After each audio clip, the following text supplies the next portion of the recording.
নমস্কাৰ। ৰঙিয়াত সংঘটিত হৈছে হত্যাকাণ্ড। নিজ পত্নীক হত্যা কৰি একমাত্ৰ সন্তানক লৈ পলায়ন হত্যাকাৰী স্বামী। ঘটনাস্থলীত আৰক্ষী উপস্থিত হয় আৰু মৃতদেহটো উদ্ধাৰ কৰে। লগতে হত্যাকাৰী স্বামীৰ ওপৰত এজাহাৰ দাখিল কৰে ভুক্তভোগী পৰিয়ালটোৱে।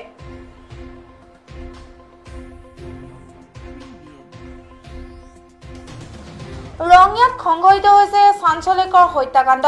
নিজ পত্নীক হত্যা কৰি একমাত্ৰ সন্তানক লৈ পলায়ন হত্যাকাৰী স্বামী। এই ঘটনা ৰঙিয়াৰ ২ নং ইছাপুৰৰ। ঘটনাৰ বিৱৰণ অনুসৰি শুক্ৰবাৰে ২ নং ইছাপুৰ নিবাসী কদমালিয়ে পত্নী দিলৱাৰা বেগমক হত্যা কৰি মৃতদেহটো ঘৰতে পেলাই থৈ ঘটনাস্থলীৰ পৰা পলায়ন কৰে। যোৱাৰ সময়ত কদমালিয়ে তেওঁলোকৰ ৪ বছৰীয়া একমাত্ৰ সন্তানটোক লগত লৈ যায়। শনিবাৰে ওচৰ চুবুৰীয়াৰ ঘৰৰ মানুহক নেদেখি বিচাৰ খোচাৰ কৰে। এনে সময়তে একেখন গাঁৱতে বাস কৰা কদমালিৰ শহুৰে জোৱাইকলৈ ফোন কৰে। ফোনত কদমালিয়ে হত্যাকাণ্ডৰ স্বীকাৰোক্তি দিয়াৰ লগতে মৃতদেহ ঘৰৰ ভিতৰতে আছে বুলি জানিবলৈ দিয়ে। ঘটনাস্থলীত আৰক্ষী উপস্থিত হয় আৰু মৃতদেহটো উদ্ধাৰ কৰে। মৃত দিলৱাৰা বেগমৰ পিতৃয়ে পূৰ্বতে যৌতুকৰ বাবে জোৱাইক কদমালিয়ে পত্নীক অত্যাচাৰ কৰিছিল বুলিও জানিবলৈ দিয়ে। দেওবাৰে মৃতদেহটো মৰণোত্তৰ পৰীক্ষাৰ বাবে পঠিওৱা হয়। ঘটনা সন্দৰ্ভত তুলসীবাৰী আৰক্ষী চকীত এক গোচৰ ৰুজু হৈছে। তাৰ মানে শুক্ৰবাৰৰ দিনা ৰাতি আমাৰ ভাগিন নাম হ'ল দিলৰা বেগম তেওঁক মানে আগে পাছে সিহঁতৰ ঘৰত ঝগৰা হয়, মাৰপিট কৰে। কৰাতে শুক্ৰবাৰৰ দিনা ৰাতি জমাইজনে আহি তেওঁক মানে ঝগৰা কৰি পেলাই তেওঁৰ লগত গলত টিপা মাৰি ধৰি আমাৰ ভাগিনটোক মাৰিছে দিলৰা বেগমক।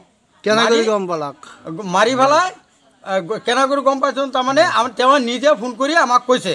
ঘৰত তালা মাৰি থৈ মানে তেওঁ ৰাতিতেই ল'ৰাটোক লগত লৈ মানে পলায়ন কৰিছে।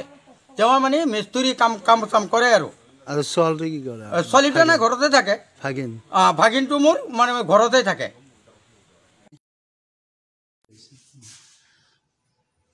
যোৱাকালি ইছাপুৰ হাতীৰ হজৰত আলী নামৰ লোকজনে আমাক এখন এজাহাৰ দিছে।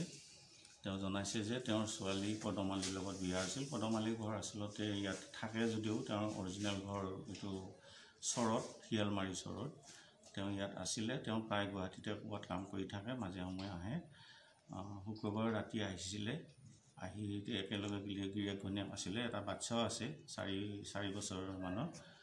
তাৰপিছত ৰাতিপুৱা ঘৰত তলা লগোৱা ওচৰৰ মানুহে দেখা পাইছে।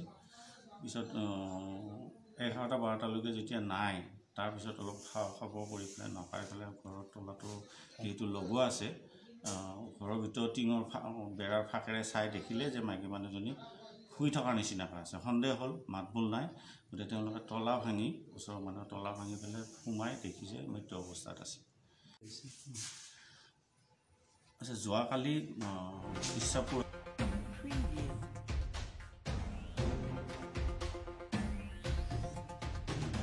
এতিয়া প্ৰশ্ন হয়, পৰৱৰ্তী পৰ্যায়ত হত্যাকাৰী কদমালি আৰক্ষী জালত পৰিবনে? এই খবৰটোৰ লগে লগে ষ্টুডিঅ'ৰ পৰা মই বিদায় লৈছোঁ।